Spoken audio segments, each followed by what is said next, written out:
à toutes celles qui ont pu trouver le temps de venir assister à ce webinaire flash pour renseigner un petit peu sur le service d'interprétariat qu'on a mis en place au niveau de l'URPS orthophoniste depuis fin d'année dernière. C'est à peu près ça. Oui, ça. Mm. Ok. Euh, donc du coup, c'est en partenariat avec l'ARS des Pays de la Loire que ce service s'est mis en place. Il est à destination de tous les orthophonistes libéraux des Pays de la Loire. C'est un accès gratuit à un service d'interprétariat pour pouvoir rendre l'accès aux soins accessible à toute personne ne maîtrisant pas la langue française. Et donc, ça concerne les bilans initiaux, les bilans de renouvellement. Et du coup, ce qui est qualifié d'entretien intermédiaire, en fait, c'est un temps qu'on peut prendre avec l'entourage du patient pour pouvoir faire le point ou pour pouvoir justement aborder des questions qu'on n'a pas pu aborder avec précision du fait de la barrière de la langue. Mais c'est pas, on a pu avoir ce genre de questionnement, c'est pas de la guidance parentale, c'est vraiment des points ponctuels qui sont concernés par les temps pendant lesquels on peut faire appel au service d'interprétariat. Alors, du coup, pour accéder à ce service, vous allez avoir le mail contact@urpsorthophoniste.pdl.fr qui est indiqué en bas de la slide. Il faut envoyer à cette adresse un mail avec votre nom, votre prénom et votre ville d'activité pour pouvoir recevoir un code personnel. Donc, il faut bien le conserver puisque du coup, il vous concerne vous uniquement et il sert à pouvoir vous identifier auprès du service. Et il sera demandé à chaque fois que vous appellerez le service pour demander à être mis en relation avec un interprète. Le service étant assuré par ISM Interprétariat. Donc vous avez un guide d'utilisation qui a été créé et qui est consultable sur le site de l'URPS. Et il est toujours possible également, bien évidemment, de contacter l'URPS, soit par téléphone, soit par mail, pour toute question, s'il y a des précisions à avoir, ou même pour faire remonter des demandes particulières, des remarques. C'est vraiment un service qui est mis en place depuis peu, donc on est également preneur de suggestions, de remarques, de besoins qui pourraient émerger de votre part. Faut pas hésiter. Donc ça, c'était la partie plus URPS et pour vous expliquer un peu voilà, comment en tout cas en Pays de la Loire et que les orthophonistes on le met en place. Et maintenant, je laisse la parole à Alicia qui est de l'ISM Interprétariat pour plus vous expliquer un petit peu comment ça se passe mais aussi avec l'ISM. Alors bonjour à toutes. Donc merci de me laisser intervenir. Donc je me présente Alice Funfeld. Moi effectivement je suis en charge de la relation avec les partenaires.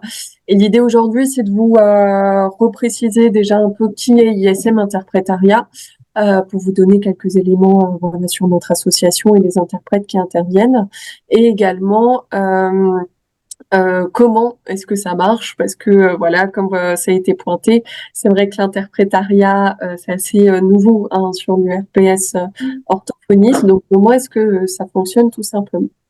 Donc peut-être pour commencer avec la présentation d'ISM. Alors pour vous donner quelques chiffres clés, donc nous déjà on est une association, on existe depuis maintenant un peu plus de 50 ans.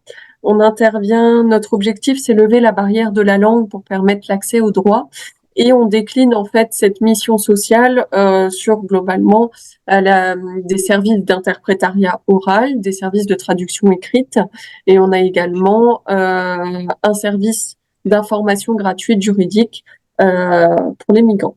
Sur l'interprétariat oral, donc qui vous concerne un peu plus particulièrement, pour vous donner une idée, ça représente, bon là c'est les chiffres 2022, hein, mais on est à presque 545 000 en 2023.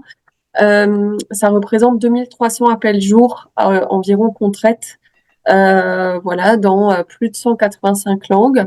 Donc, nous, on intervient auprès des services publics au sens très très large, c'est-à-dire qu'on va agir dans le secteur de la santé, hein, auprès de professions libérales.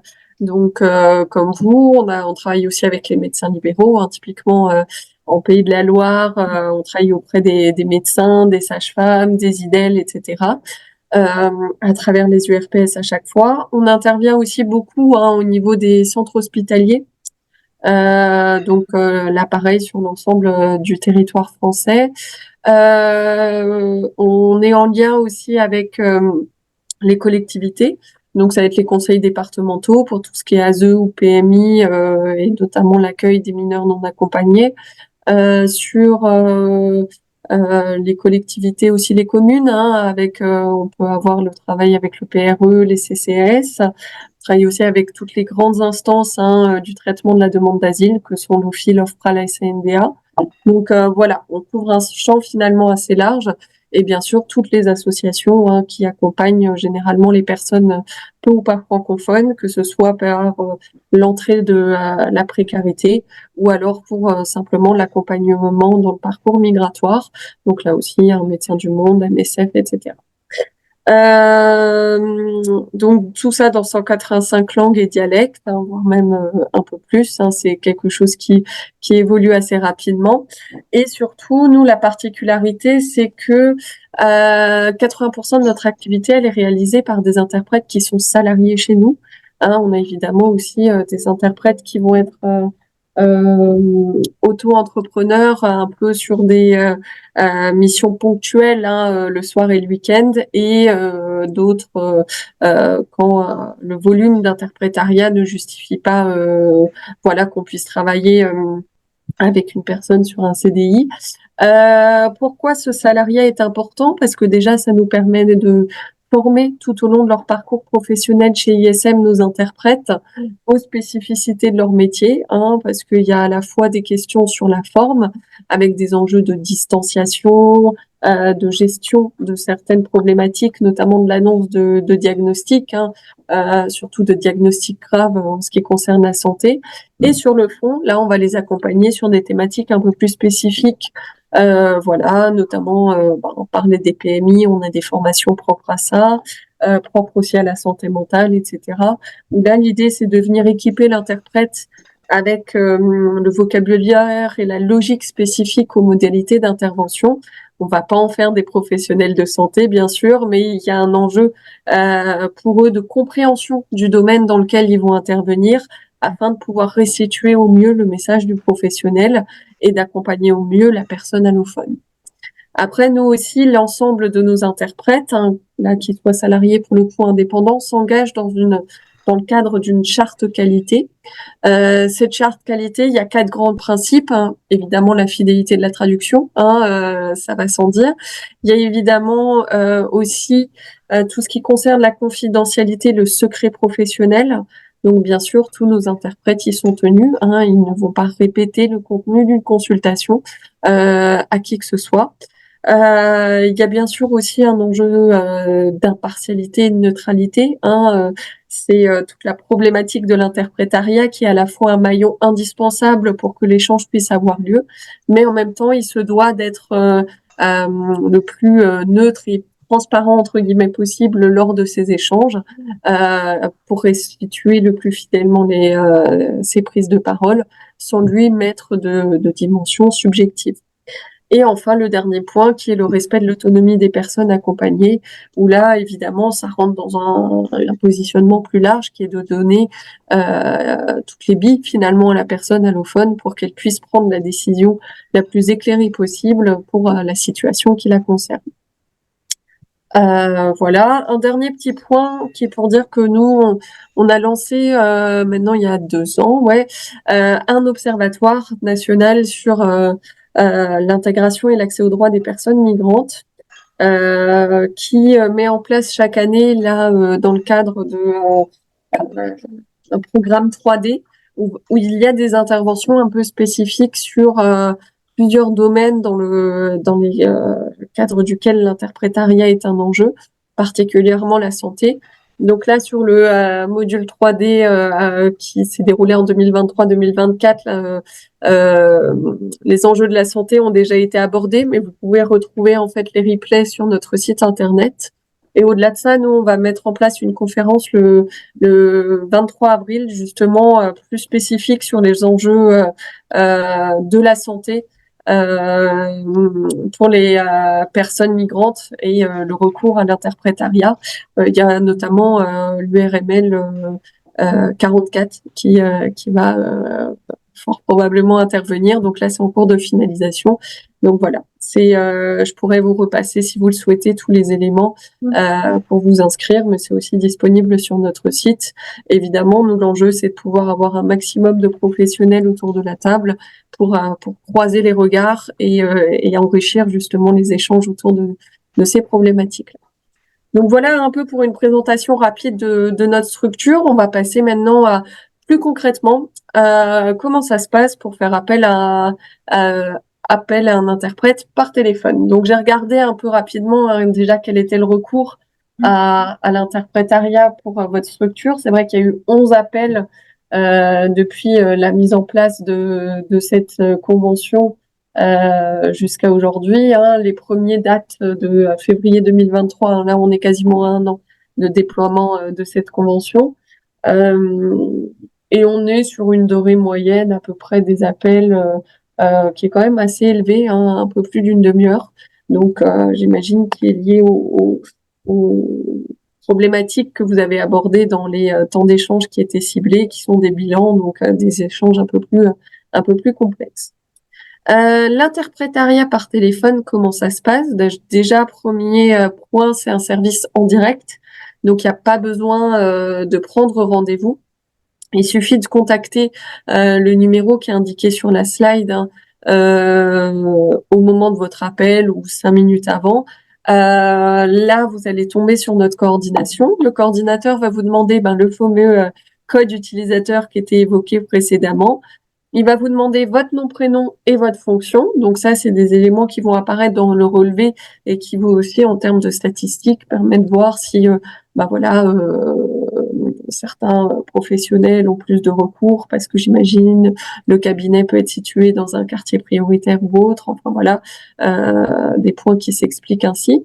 Et bien sûr, on va vous demander la langue souhaitée.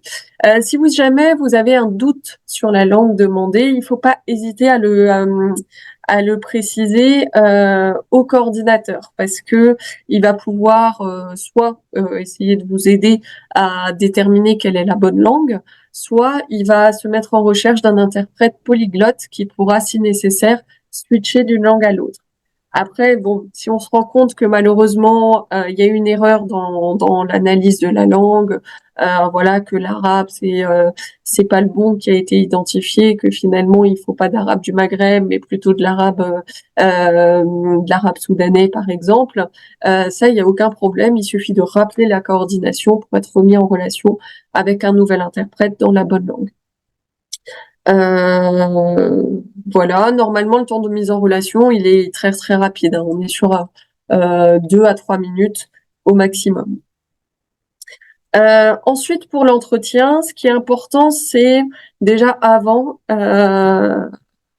d'être sûr d'être dans un endroit propice à cet échange. C'est-à-dire, voilà, en fonction de la configuration, mais bon, généralement pour des consultations, cet espace un peu préservé est déjà existant, mais voilà, d'être dans une pièce fermée, si possible avec un haut-parleur, pour faciliter l'échange avec tous, d'avoir voilà le combiné à peu près au milieu de la pièce, etc. Idéalement, il faut aussi définir les points à clarifier avec l'interprète. Déjà lui préciser succinctement au début de l'entretien quel est le sujet justement de cet entretien. Peut-être lui préciser aussi le nombre de personnes autour de la table, ça l'aidera beaucoup lui qui est au téléphone pour gérer les échanges. Et puis si vous aussi vous avez des attentes particulières, c'est-à-dire est-ce que vous souhaitez par exemple que l'interprète parle à la première ou à la troisième personne. Nous on sait qu'en santé mentale c'est très important par exemple que la première personne soit utilisée et non pas la troisième sur la restitution des discours. Et si voilà, il y a peut-être des choses que vous ne savez pas et que vous souhaitez poser comme question à l'interprète avant de commencer, c'est bien sûr tout à fait possible. Alors, au début de l'entretien, comme je l'ai indiqué, le plus simple, c'est de de briefer l'interprète, et vous pouvez aussi lui présenter l'interprète et son rôle auprès du patient allophone et de sa famille. De toute façon, si vous le faites pas, généralement, nos interprètes vont le faire de même.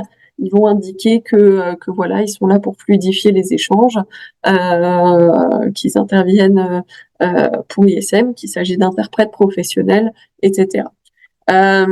Si vous le souhaitez, il peut y avoir aussi des précisions, des éléments de réassurance auprès des patients, de bien redire que ils sont évidemment tenus au secret professionnel et à la confidentialité, que c'est pas enregistré ou autre. Ça aussi, bien sûr, nous on peut le repréciser à votre demande si ça a été perçu comme un frein potentiel au niveau de votre échange avec les patients. Alors pendant l'entretien, les points essentiels, donc nous c'est de l'interprétariat simultané, c'est-à-dire que vous allez prendre la parole, l'interprète va faire une première restitution, le patient allophone ou la famille va répondre, et ensuite, l'interprète refait la restitution dans l'autre sens, et ensuite seulement ce sera à vous de nouveau que la parole va revenir. Donc c'est important de procéder par des séquences assez courtes, sinon c'est vrai que ça peut un peu alourdir la fluidité des échanges. Idéalement, il faut aussi utiliser un langage simple, vulgariser certains principes, parce que ça va entraîner en fait des logiques un peu de paraphrase pour l'interprète. Tous les concepts sont pas directement retranscriptibles du français vers une langue étrangère. Parfois, il y a vraiment besoin de mettre en place tous des temps d'explication. Donc, plus vous utiliserez un langage simple et plus vous allez reformuler ou éviter tous les petits jargons professionnels, plus ça facilitera aussi ce travail de reformulation et ça permettra à l'interprète d'être pertinent parce qu'il va coller plus directement au discours que vous allez en fait tout simplement émettre. Et puis bien sûr, un point, c'est que contrairement à l'interprète, vous avez la possibilité d'observer directement le patient parce qu'il est en face de vous. Donc n'hésitez pas, parce qu'il y aura justement tout ce langage corporel qui va venir alimenter aussi la compréhension du message, qui va pouvoir vous éclairer sur peut-être que là, le patient s'agite sur sa chaise et fronce les sourcils. Vous pouvez signaler à l'interprète que visiblement il y a une incompréhension et dans ce cas-là reformuler pour bien sûr être sûr que le message est bien entendu du côté du patient. L'interprète lui aussi se permettra généralement quand il perçoit que c'est pas forcément compris du côté du patient, de redire justement au professionnel bon, oui, certes, la personne elle dit oui, mais bon, c'est plus un oui de politesse que de bonne compréhension. Est-ce que vous pourriez peut-être reformuler votre message pour être sûr que ce soit bien compris?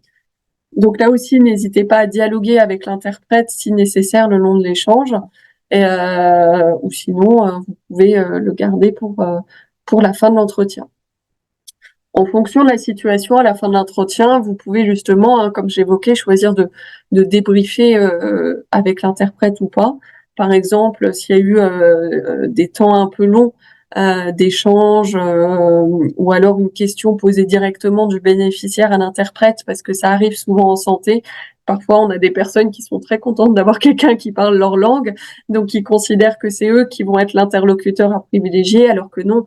Parfois l'interprète est obligé de redire justement non, ma position je suis là qu'en tant qu'interprète pour faciliter l'échange avec le professionnel, mais c'est bien au professionnel qu'il faut adresser vos questions. Donc voilà, s'il y a besoin de précision tout au long de l'entretien ou à la fin, vous pouvez solliciter l'interprète là-dessus, qui justement sera ravi de pouvoir vous éclairer ou de vous apporter des précisions. Et puis plus tard, ou après l'entretien, si jamais, on espère bien sûr que ça n'arrivera pas, mais si vous avez des appréciations ou des remarques à faire remonter, pareil, faites-le. Nous, on est ouvert à la critique, et justement, on en a besoin pour continuer d'améliorer notre qualité. Donc, si quelque chose vous a posé question, n'hésitez pas à nous écrire à l'adresse mail qui était indiquée sur les slides précédentes. Donc, c'est téléphone@ism-mail. le plus tôt est le mieux généralement, comme ça nous permet, nous, d'aller reprendre contact avec l'interprète pour avoir aussi son regard sur l'échange qu'il y a eu lieu et de pouvoir vous apporter une réponse circonstanciée sur voilà ce qui s'est passé. La plupart des fois, c'est un enjeu d'incompréhension. Donc justement, ça permet d'avoir ce double regard, mais il peut y arriver d'autres situations. Enfin voilà, n'hésitez pas en tout cas à nous les faire remonter. Donc voilà pour une présentation rapide du fonctionnement. Je ne sais pas si vous avez des questions ou des points sur lesquels vous souhaitez que je revienne. Moi, Ça j'ai devait être très clair. Moi, j'aurais une question. Bonjour. Bonjour. C'est une question un peu de curiosité. Comment faites-vous pour avoir 185 langues disponibles en 2 minutes? Eh ben, on travaille avec énormément d'interprètes. On travaille avec plus de 1000 interprètes en fait. Donc, et puis après, on s'organise en fait sur des places de permanence. Donc, pour avoir justement un nombre de personnes disponibles dans certaines langues, voilà, à chaque fois. On sait que évidemment le nombre d'interprètes disponibles dans chaque langue va être variable hein, en fonction de nous, du nombre d'appels qu'on peut recevoir et on s'ajuste justement en temps réel. Là, typiquement, actuellement, les langues les plus en tension, c'est avec les langues afghanes, où on a énormément de demandes, notamment en pachtou. Et là, on peut traiter plus d'une centaine d'appels en simultané. Ce qui n'est pas le cas sur certains dialectes africains, où là, on a pour le coup un ou deux interprètes. Mais bon, ce qui correspond à peu près au niveau de la demande. Donc là, ça nous permet de couvrir les besoins. Et pour ça, c'est vrai qu'on est en constant recrutement, justement, à la fois sur les nouvelles langues qui peuvent apparaître. Et typiquement, là, il y a eu un pic de portugais, hein, sûrement lié à des demandes à la fois en Amérique latine, mais aussi potentiellement en Afrique subsaharienne, typiquement en Angola ou autre. Donc voilà, tout ça, on suit au fur et à mesure. On évalue si c'est un pic qui est permanent ou pas, et en fonction, on enclenche des recrutements. Et bonjour, est-ce que vous avez la liste qui est disponible? Justement, il y a certains dialectes, je me dis, est-ce que sur votre site, par exemple, on a ce que vous nous avez présenté tout à l'heure, on a la liste de tous les dialectes traduits ou pas? Alors, c'est disponible sur leur site, sur notre site, pardon, et notamment normalement, pardon, la liste a été transmise aussi, mais je pourrais vous la renvoyer, où en fait, on a une entrée par pays avec les langues, comme ça peut généralement les professionnels ont le pays d'origine de la personne et ça permet de faciliter la recherche. Mm. Et j'avais une question plus entre l'interprétariat et puis nous, ce qu'on a le droit de faire. Anne, tu pourras peut-être nous le dire.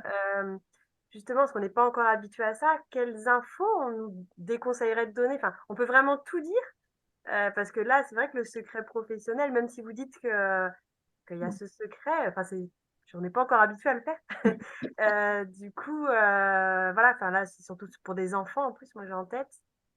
Qu'est-ce que on peut tout dire? Les médecins disent tout. Voilà, c'est vraiment une... Après, l'idéal, enfin, je réponds peut-être du côté d'ISM. Nous, on travaille avec énormément de professionnels de santé, hein, et bien sûr, on comprend que ça puisse être un enjeu pour vous. Et nous, on vous rassure, hein, enfin vraiment, ils sont tenus au secret professionnel. Et pour moi, il y a une problématique aussi d'enjeu de compréhension, c'est-à-dire que bien sûr, s'il y a des choses qu'ils n'ont pas à savoir, c'est pas la peine de leur dire, hein. Ils n'ont pas à avoir les antécédents sur les 15 précédentes années. Si c'est pas pertinent pour l'entretien, il y a, voilà, enfin, c'est pas pertinent pour l'interprète.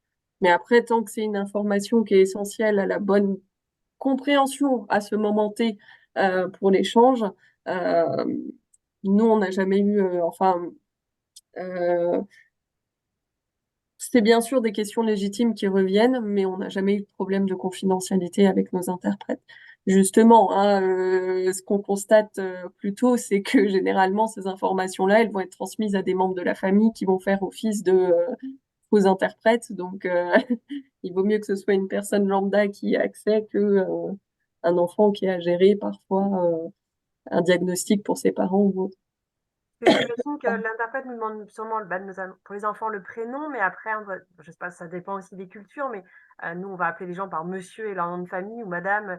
Et ça, l'interprète nous demande justement les noms des familles. Enfin, je sais pas, vous savez. Euh, il va pas forcément demander le nom de famille, hein. Enfin, il se cale vraiment aussi.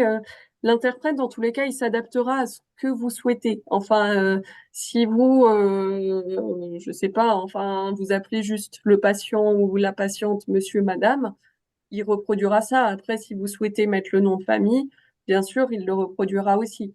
Mais en soi, il n'a pas à le faire et lui-même ne communiquera, par exemple, jamais son nom ou son prénom. Parce que cette Ah oui? confidentialité et ce secret, c'est aussi dans les deux sens. Ça peut être un élément de réassurance parfois au niveau des personnes. Et pour eux, enfin, voilà, ils préfèrent aussi garder cette anonymat. Voilà. Ouais.